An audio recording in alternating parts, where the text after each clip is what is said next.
It says we have the system of equations, two equations and two unknowns. We want to know how to solve this. There are a few ways we can solve for this. One would be the addition method, and the other one would be the substitution method. Okay. Now, in order to here we have a word problem. We wanted to know which one is the correct choice here. Here's the Jennifer has an assortment of 120 quarters and dimes worth a total of $25.50. We want to know which one of these equations would be a right equation for this. Now, if you let x be equal to the number of quarters and y would be the number of dimes, then there are two equations we can set here. X plus y would be equal to 120. That's the number of coins we have. We have x would be the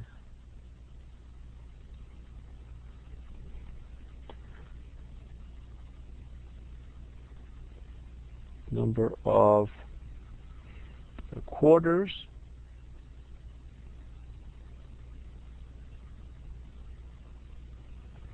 and let y be equal to number of dimes. These word problems are not as hard as some of you think it is. First step is to just let x be number of the quarters and y would be number of dimes. So that should be your first step. And then here it says we have 120 of them. So the first equation should be pretty simple. The first equation would be the number of quarters and dimes. X plus y would be equal to 120. So the second one is the value of those. So if I have x quarters, so how much does x quarter worth? So it should be, quarter would be 0.25 x. This would be how much quarters you would have, right? That would be the value of the quarters. So if you have one quarter, then that would be 1 times 0.25. If you have 2 quarters, you have 2 times 0.25. The problem is we don't know how many quarters we have. We assume we have x of them. So x times 25 cents or 0.25 would be, that's how much quarters we have. Now if you look at, for the dimes, would be y times 0.10. So this would be the how much those dimes would worth. And it should add up to, if I add to, it should add up to, as it says, $25.50. So as you see, the correct choice for the second equation must be D then. So we have 25 cents times x plus 10 cents times y should add up to $25.50. And when I translate 10 cents and 25 cents into this corresponding decimal numbers, everybody see that D should be the correct choice. So we have 2 equations and 2 unknown, and in order to solve exactly how many quarters and dime we have, then we're going to use the method I showed you earlier to solve for x and y. Here we have 2 equations and 2 unknown.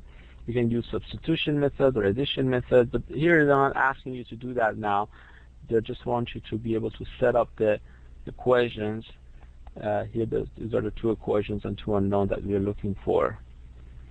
And then to solve for this should be pretty simple. We can eliminate the decimals actually. Here I can multiply each term here by 100. So that would be 25x plus 10y is equal to, if I multiply this by 100, I don't have decimal anymore. Now I can use the substitution method if I want to, or I can use addition method.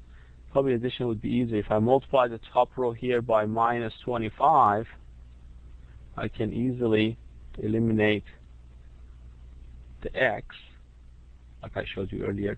So we'll do minus 25 x minus 25 y is equal to, now you multiply 25 times 120, so that would give you 3,000, right? Don't forget the sign. So you have 25 times 120, they give you 3,000. So if I simply add these two rows, I can solve for y. So here it would give me these two add up to 0. So here you have 25 minus 25 plus 10. They give me minus 15. Minus 15y. And here we have negative 3,000 plus 2,550. They give me minus 450. So we can solve for y easily. Y would be minus 450 divided by minus 15. So that gives me 30. 30 being how many dimes we have. So how many quarters I would have here? So it would be 120 minus 30, which is 90. A lot of you entered the answer 90. So we have 90 quarters and 30 dimes.